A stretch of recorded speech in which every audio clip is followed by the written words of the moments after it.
All right. Welcome back, everyone, to our second webinar for teens in my little set of webinars this summer.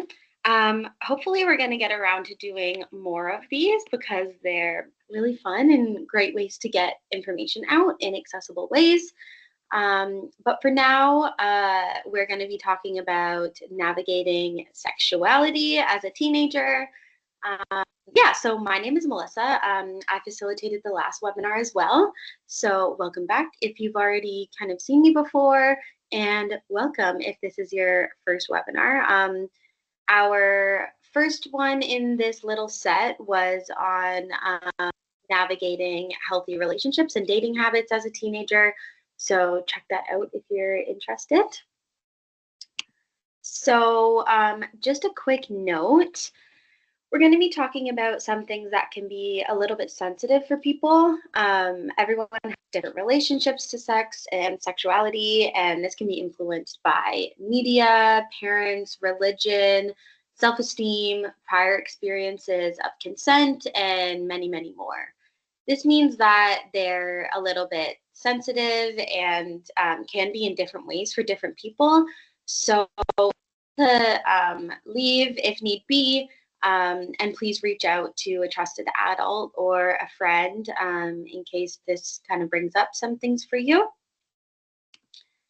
And let's get into it. So who am I? So I'm the facilitator for tonight. My name is Melissa. I'm 26 and I live in Kingston with my girlfriend and our kitty Espresso.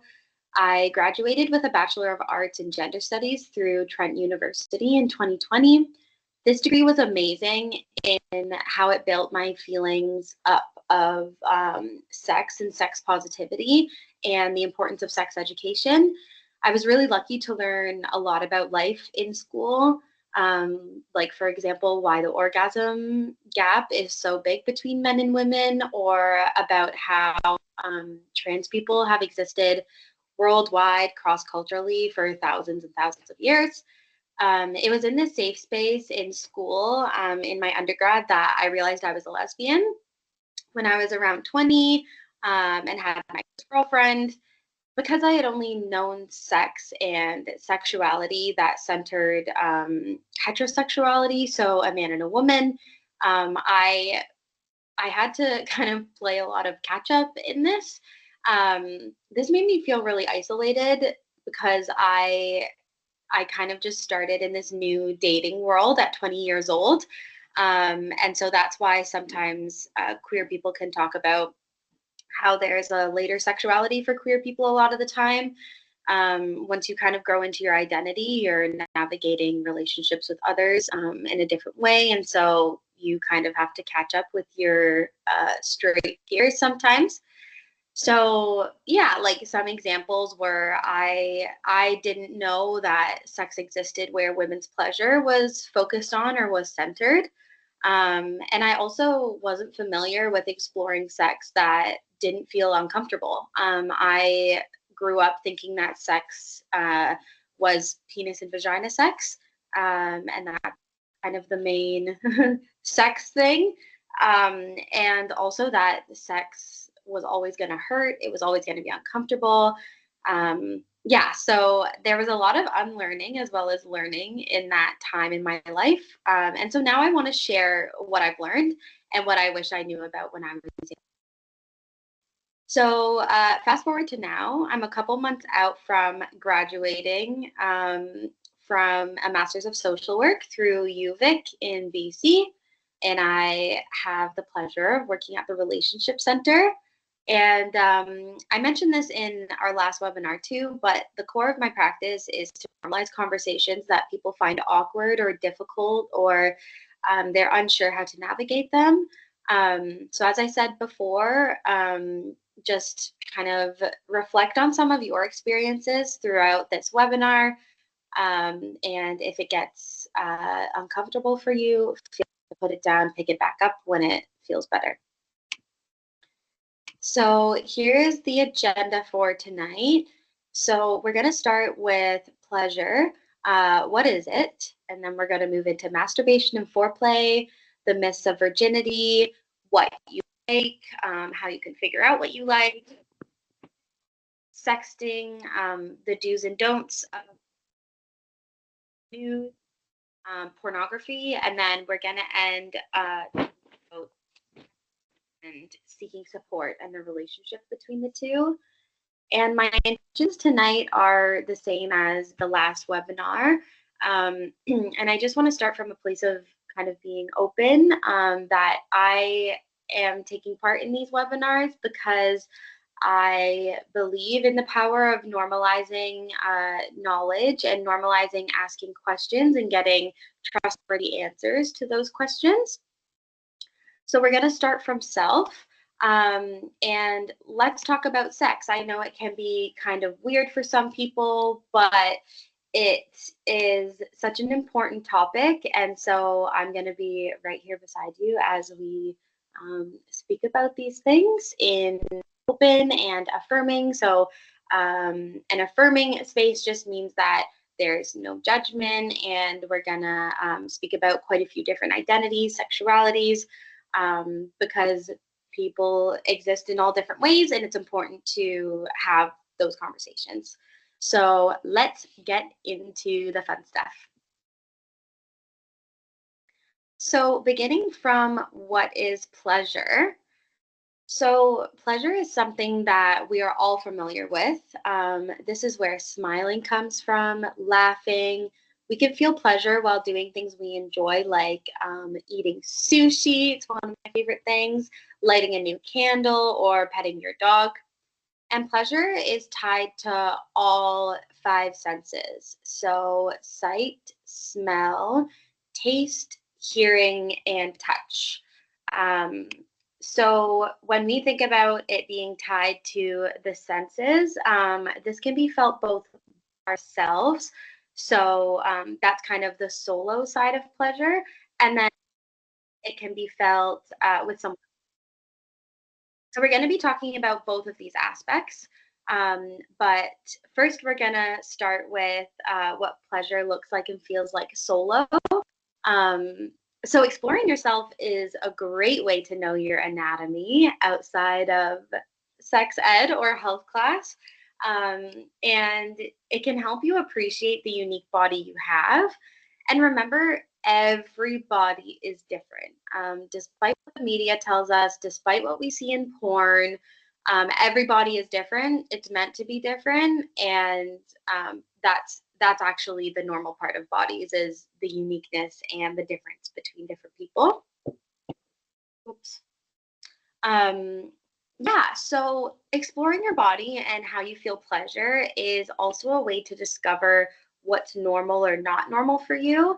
In case you think something seems or feels irregular with any of your parts, penis, vagina, and then you can kind of connect with an older sibling, a parent, a trusted adult, and see whether you want to kind of seek a professional's opinion about it. So this is a good way to just check in with your body every now and see how things are and whether things are um, developing as you'd expect them to.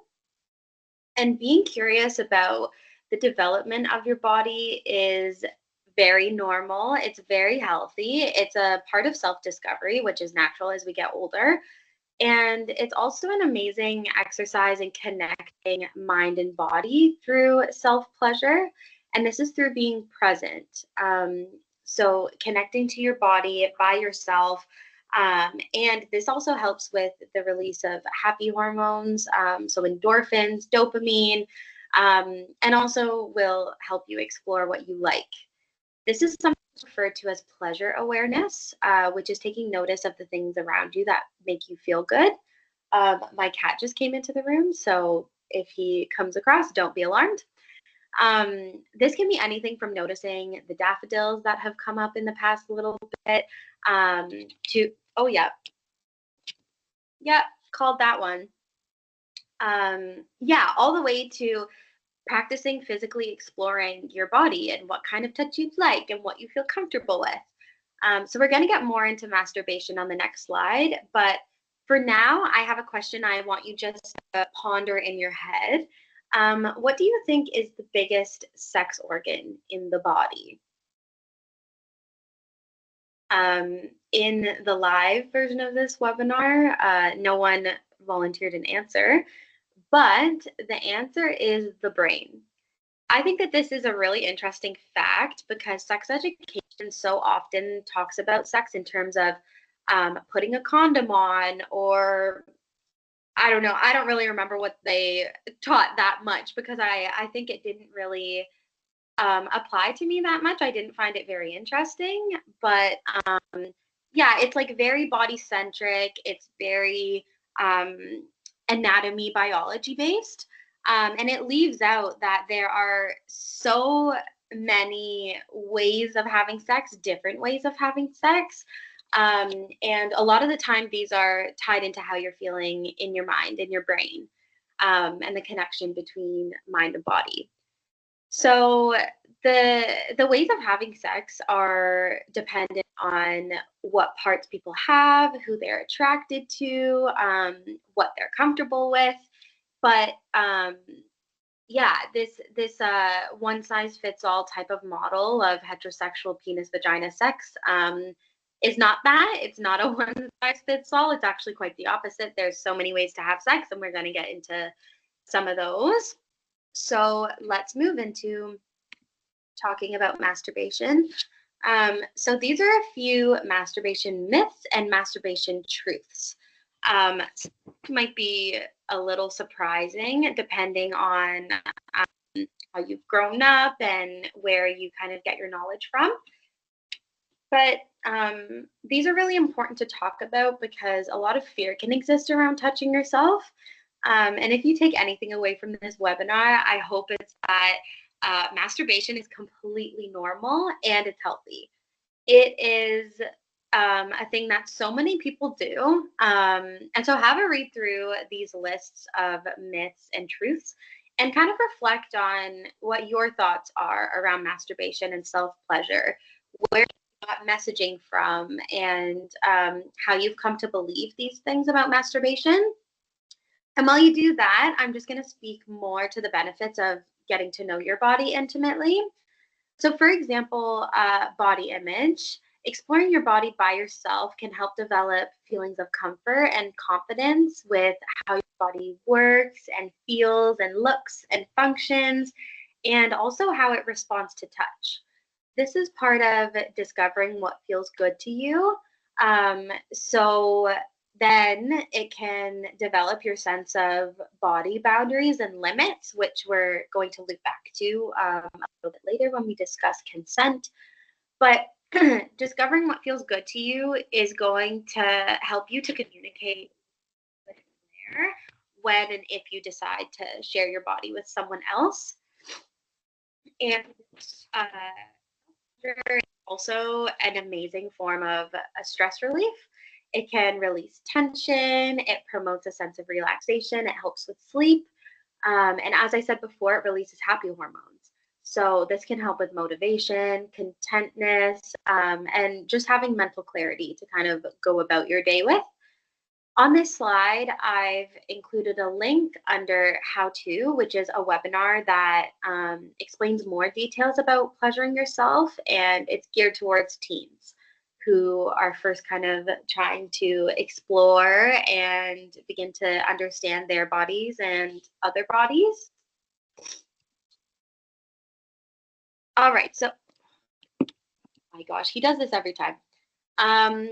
Okay, so we're going to move on to the concept of virginity, mainly virginity myths. Before we get to watching our video, I just want to be extremely clear in that the concept of virginity is completely socially constructed. This means that there's no real physical or biological existence of virginity. Sometimes people will talk about the hymen, as in the piece of tissue that can become broken once a woman has um, had sex for the first time. But the truth is, a hymen can be broken through many things. It can be broken horseback riding, riding a bike, masturbating, all kinds of different ways. And let's remember to think critically about why virginity is so often spoken about in terms of women and not in terms of men, and the erasure of queer people during this virginity topic. So I just want to be very, very clear that your belief in being a virgin or in not being a virgin is entirely up to you. There's no way someone else, a doctor, a partner, a parent, can ever know whether you've been sexual before. That is entirely up to you divulging to someone, and there's no label that can be put on you with any type of truth without your own ideas on it. And it's important to talk about this because sometimes sexual experiences can be non-consensual. They can happen before someone is ready. They can happen in ways that don't feel they align with who the person is, or they can be really negative. And if this is the case, try and remember that virginity is not something that can be taken or lost. It is intimacy and empowerment and experience that is gained. This reframing is so important, and especially for people who have first time experience of sex that is not consensual. You are in control of whether you want to count this as your first time. Sex is meant to be enjoyable and wanted, and so your first time could be the first time you have sex with someone you love. It could be the first time you make someone come. It could be the first time you have an orgasm. It can be such an array of experiences. And so that's why this type of conversation is so important, because I think that's erased a lot of the time in mainstream sex ed. And also, as a little note, the first time is not meant to hurt. I remember me and my friends in high school thinking it was so normal, and like prepared ourselves mentally to have this like painful sexual like first sexual experience, and that's not how it's meant to be. Um, this is something we've been sold for years as women, but knowing your own body and centering pleasure and having knowledge about foreplay are great ways to avoid painful sexual experiences. And as part of foreplay, I'll kind of get more into how to slow things down to have better sex. But for now, I have a cute little video for us to watch from Planned Parenthood. Oh, whoops, that's the wrong video.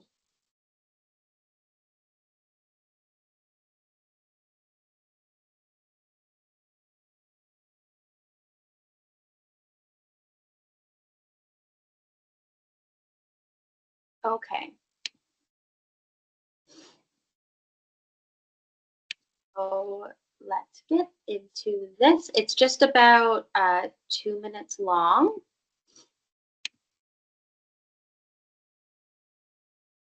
Virginity is complete nonsense is that sex means different things to different people. Generally speaking, society tends to define sex in a very narrow way: penetration, penis into vagina. But where does that definition leave queer people, or folks who can't or don't have penis and vagina sex and choose to have oral, anal, or another type of sex instead? And not everyone's first sexual experience is consensual, meaning that they were forced or pressured into having sex. There is also a double standard on who carries the burden of virginity. Society puts pressure on men for not having sex at the exact same time they shame women for having it. Make it make sense. Either way, shame has no place in someone's personal decisions about sex. It's time to throw away the notion of losing your virginity. What if instead of losing something, we reframe it as gaining? Because the truth is, when we make our own decision to become sexually active, we aren't setting ourselves up to lose anything at all.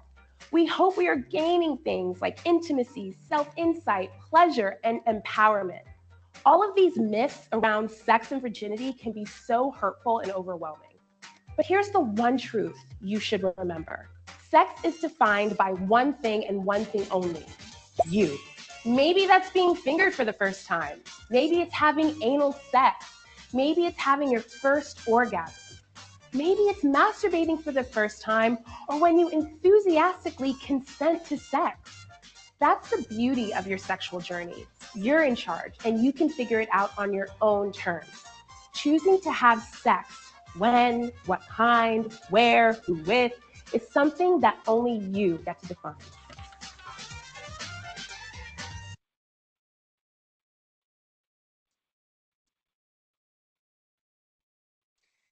Okay, yeah, so these are just kind of interesting ways of reframing how we think about virginity and how we talk about virginity too.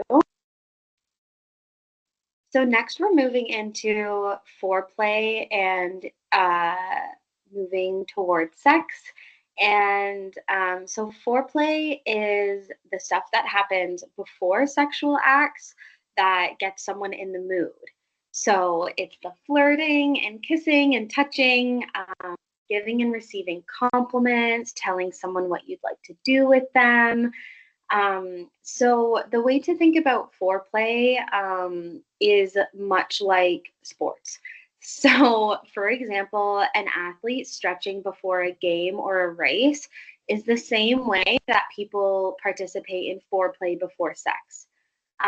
Biggest piece of advice is take it slow. Just like how penises swell as blood flow increases, this happens for vaginas too. So, a lot of the time in kind of media or even in porn, there's this really fast, intense narrative surrounding sex, and that's just not real. The body needs time, both penis, vagina, needs time to warm up to the idea of sex. And there needs to be slowness and comfort and relaxation in order to really enjoy the moment. So, putting anything in a vagina before it's ready can be extremely uncomfortable. This counts for a finger, a penis, anything, a sex toy.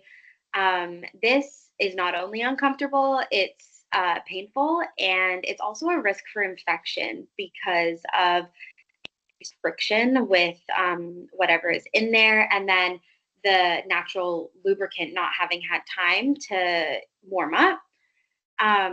So sex kind of in especially in the teenage years can sometimes become a lot about the orgasm or like getting it over with. And this it's just not true. That's not what sex is. It can be, but sex is supposed to be about a whole lot of enjoyable things before, during, and after orgasm. If you end up having an orgasm, um, and being sexual with someone, whether it's intercourse, which is like penis and vagina sex, or it's the bits you do in the lead up to sex, or like going into the realm of intercourse. Sex is not something you do once and then you know all about it and there's orgasms left, right, and center. Absolutely not. Sex is more of a practice than an event. And like anything you practice, the more you do it, the better you get and the better it gets. I remember in high school feeling a lot of pressure to have had sex before leaving high school and going to university or college. And that can lead to being sexual with people that you aren't really comfortable with or becoming sexual before you're ready. So this is why I started it by speaking about our own sexual, like soul sexual pleasure, because having someone else explore your body so intimately is much easier if you've already done it yourself. And my second biggest advice, huge takeaway from this webinar, please, is use lube. The comfort someone experiences during sex and how they're able to actually enjoy it depends on a lot of things. No matter your gender, It can change partner to partner. It can change between times that you have sex, even if it's with the same person.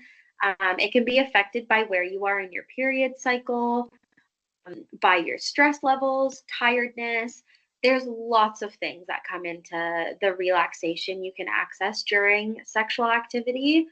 And so, lube is just generally harm reduction for sex. It protects against rips and tears because there's more lubricant, and that means less friction. It reduces the risk of a condom breaking, and ultimately, it can just help with both people kind of feeling more in the moment because you're not as worried about the physical side of things working how you want them to work. You have kind of a backup of in case things don't go as smoothly as you expected, have a backup of lube and you're still fine.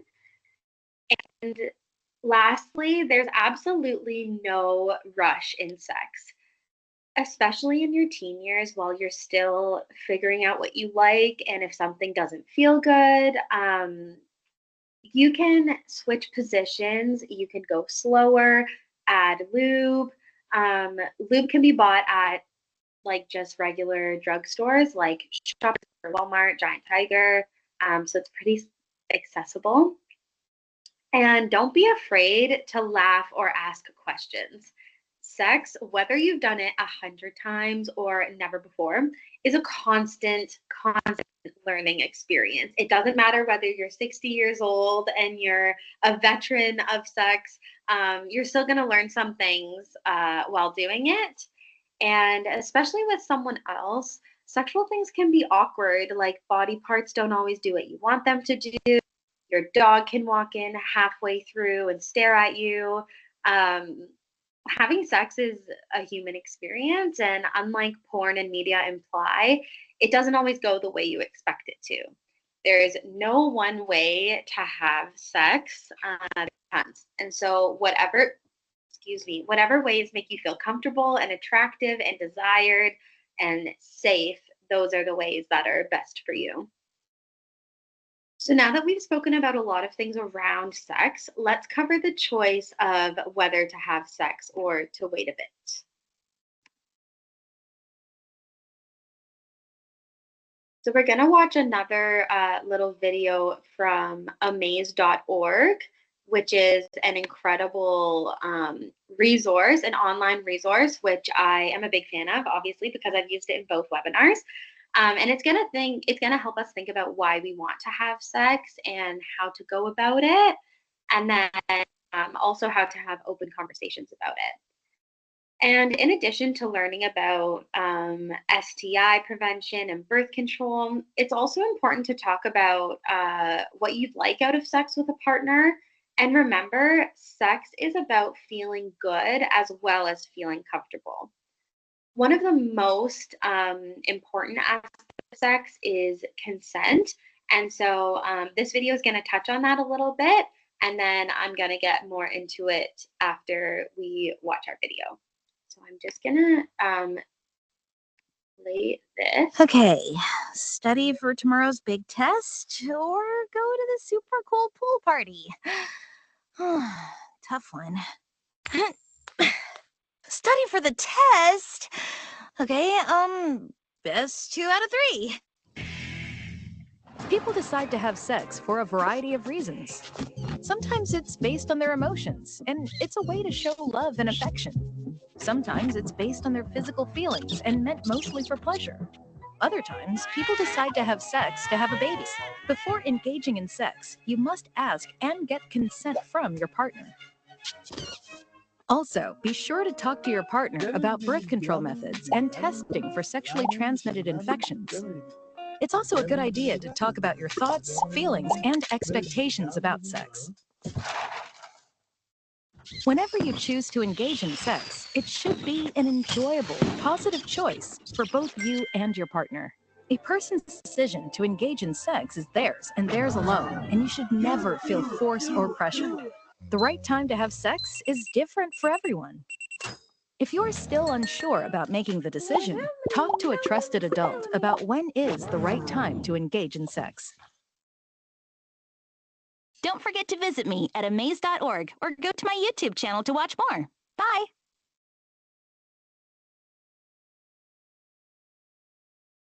Okay, so let's talk more about consent. So not only is consent hot, it's also mandatory. And the absence of no is not yes. Let's repeat that because it is so important, especially in the teen years, that whatever your gender, you understand that just because someone is not saying no, that does not mean that they're saying yes. Someone also has to agree to some understand, and they need to understand what they've consented to. So for example, if someone has consented to having sex with you, but they're under the impression or the understanding that this is sex with a condom and it's only vaginal sex, then you cannot take the condom off halfway during the sex or surprise them with anal sex, for example. That person is consenting to the thing you have already spoken about, and I will get in a little later into how to have these conversations where it's sexy to talk about what you want and what you like, and it's also a great way to have open conversation about consent. Also, consent is impossible when too intoxicated. So when someone is unconscious or has the inability to control their body, puking while they're passed out, being too drunk, after they've like greened out on marijuana, anything like this makes it a no. This means that having sex while drunk or high, any type of substance, is risky because thinking and communication are altered on these substances. And so you can't guarantee that that was a consensual act of sex. So basically, like having and honoring your own voice is your power. You can say no because it's your body. You can say no and you should if you want to. You need to listen to your body. You need to respect your boundaries and work on getting comfortable with saying no. If saying no feels a little bit out of reach for you, there are some alternatives like maybe not today or not right now. You can definitely tell someone you're on your period, or you can say that you don't feel well, like you're gonna vomit. These types of things are great to have in the back of your mind in case you get into a bit of a risky situation, and you maybe don't feel the confidence to say no, or sometimes freeze or fight or fawning or flight can come in. And it's really hard to get out of those things. So if you're in a situation, whether it's a stranger, a partner, a spouse, even in marriage, it is always your body and always your choice. So moving away from sometimes the kind of scary parts of sex, let's talk about how consent can be hot. So, like the little candy hearts on our slide, which has some examples, like that feels good, or are you ready, or I love it when you. I'm going to give you some more examples of how consent can actually make the moment better and more intimate and hotter. So there's plenty of ways to navigate consent while staying in the moment and being sexy. And confidence in communicating this way definitely builds over time. But moving from masturbation into like comfort during foreplay and knowing what foreplay is, and then exploring sex with a partner is a great kind of pathway to being open about what you like to do or what you want to do or what you want done to you. Um, and we also have to remember that consent is ongoing and it needs to be communicated for each new thing you're doing, which I briefly mentioned. For example, there's, have you ever done this? Do you want to try? Or do you like that? Or it's fun to be playful too. For example, you're so hot. Can I kiss you? Or I love when you, which is what one of our hearts kind of said too. And checking in throughout having sex with someone is also hot because it takes away pressure, and pressure makes everyone nervous. So, for example, do you want to keep going? Should I slow down? Should I go faster? Can I use my fingers? Those are all part of having the open communication with a partner that's going to really enhance sex. And it's going to also make sure that everyone is comfortable with what's happening. Okay, and now we're going to get into sexting. So, I don't want to talk about nudes from a place or sexting from a place of filling you with fear or shame, or bringing in kind of the fear around being arrested for sending them. Let me be very clear, and it is illegal to circulate pictures of someone without their consent. That is considered child pornography, and so there are very serious punishments for that. So don't do it. Um, but if you're careful with participating in sexting, then I want this to be a source of trusted information about how to go about it more safely. Also, let's just talk about the elephant in the room in terms of the gender dynamics of sexting. Um, Boys are sometimes socialized or raised with messaging that they can ask girls for nudes, or that it's cool to ask for nudes or to receive them. But this is sexist and rude, as our slide says, and it's extremely inappropriate. Girls are not here for boys' pleasure. Girls are whole humans, and they're more than their bodies. So there is no entitlement to see a girl or a woman's body. So don't ask. That's kind of the basis of this. But speak to trusted adults or kind of attend webinars like this to know more about how to go about like online sex if that's what you're trying to engage in, and kind of how to go about sexting in ways that are still rooted in respect for the other person. And also stand your ground. If someone asks you for a nude, no matter your gender or their gender, you can reframe the conversation by saying something like, I'd rather show you in person, or it's worth waiting, believe me.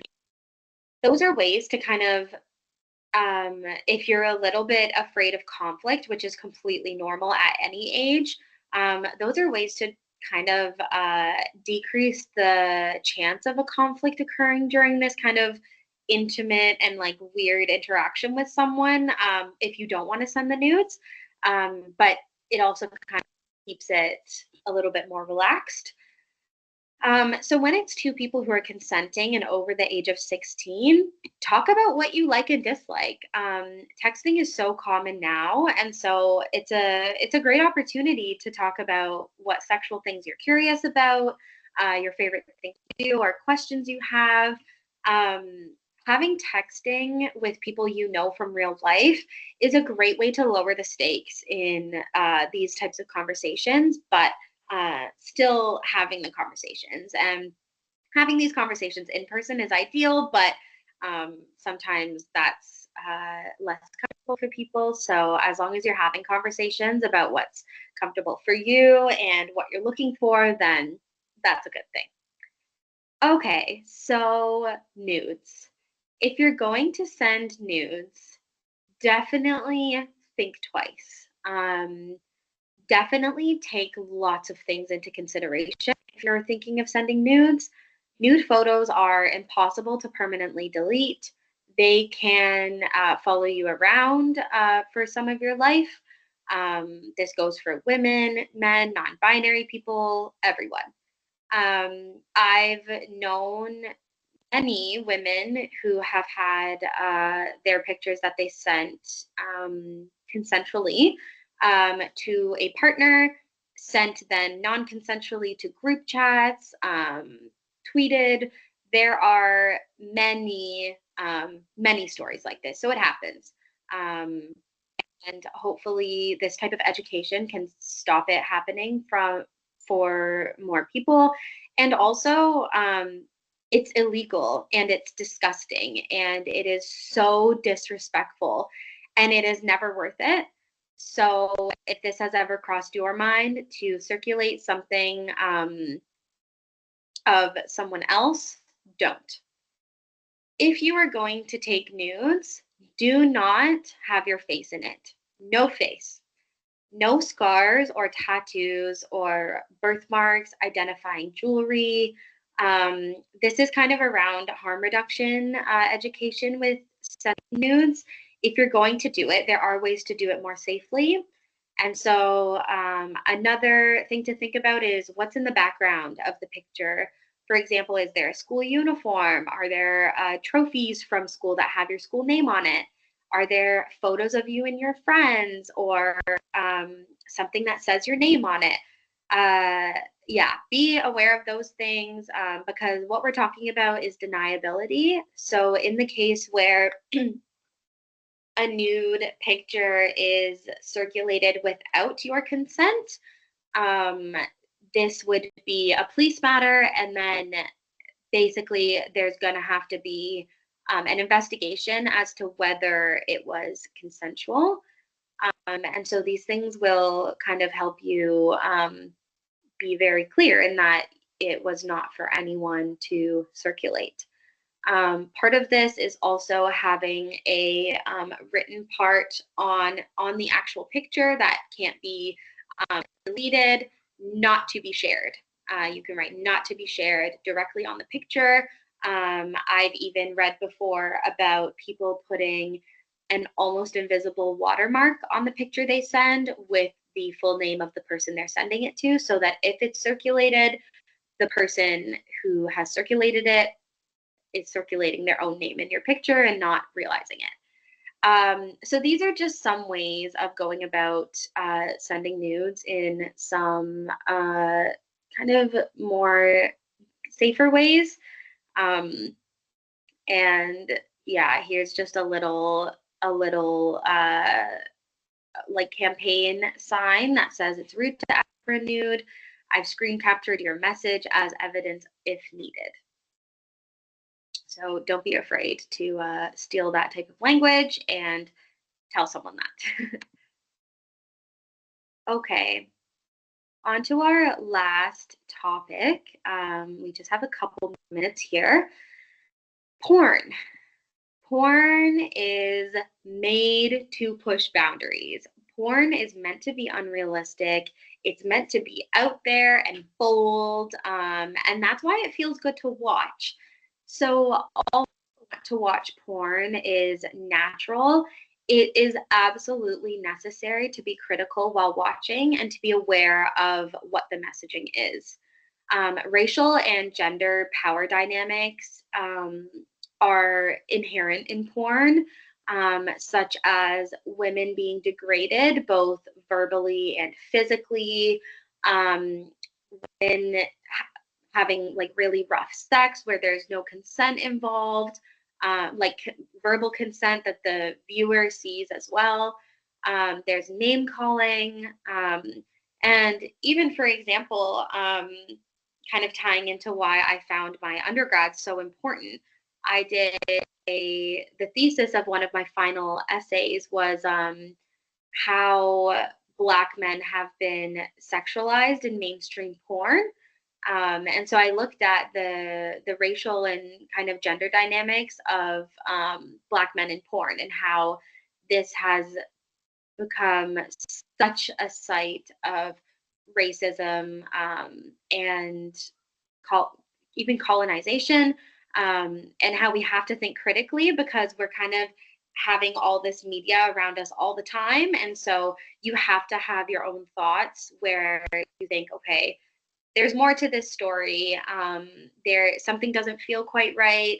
It feels like we're not seeing these people as whole people and as humans. So yeah, there's lots of ways to question what goes on in porn. So before we watch our last little video, Some lower risk examples of porn in terms of what you can kind of internalize from them would be watching amateur porn, which is homemade, and sometimes it's made by couples. Or even now that Book Talk and TikTok are so big, look into age appropriate books that explore sexuality and have a storyline, and they can answer questions that you have, and um, it won't be so rooted in kind of violence and domination. Um, so yeah, the desire to watch people have sex is not bad. It's very natural, but the messages it can plant in our brains can sometimes be. So let's shift into watching our last video. It is Porn Literacy by the Porn Conversation.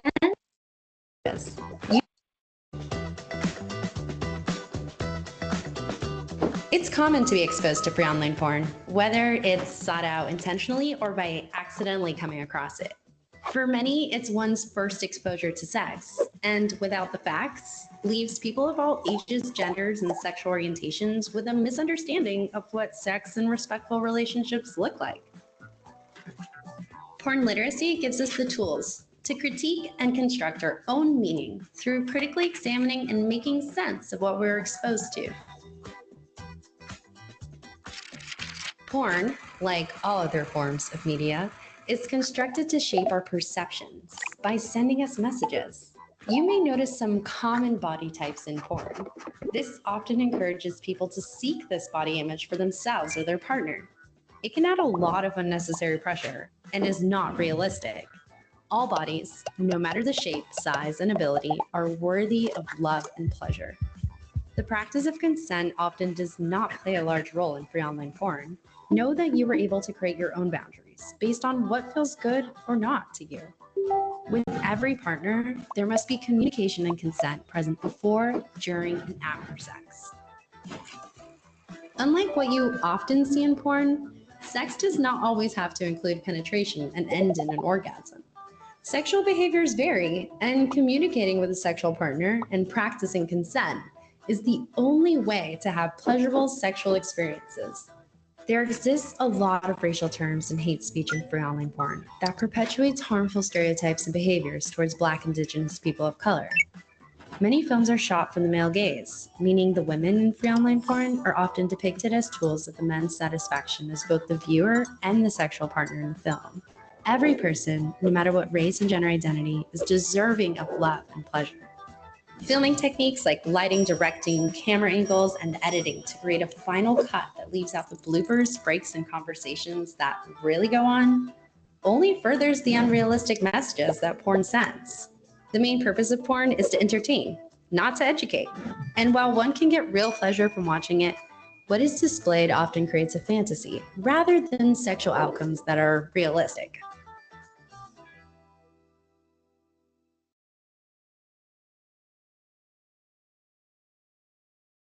All right, into our last little bit. So these are some resources. There's just 3 of them, and amaze.org I also mentioned in my last webinar. So let's start with Teen Health Source. This is a resource out of the Toronto area, the GTA, and they cover many topics such as nervousness around sex, body changes, pain during sex, how trauma impacts sex and sexuality. And they also have a page for talking to trained volunteers through an online chat, a confidential online chat. So the link is here, and I guess in the upload of the YouTube, you won't be able to access the link. But if you just Google Teen Health Source, it'll come up. And these blue ones here are the different kind of topics, and one of their main focuses is making sex feel good. Amaze.org is relationship and sex education, aiming to make things about sex and kind of conversations that teenagers need help with. They aim to make these things more normal. So more info, less weird. That's their thing.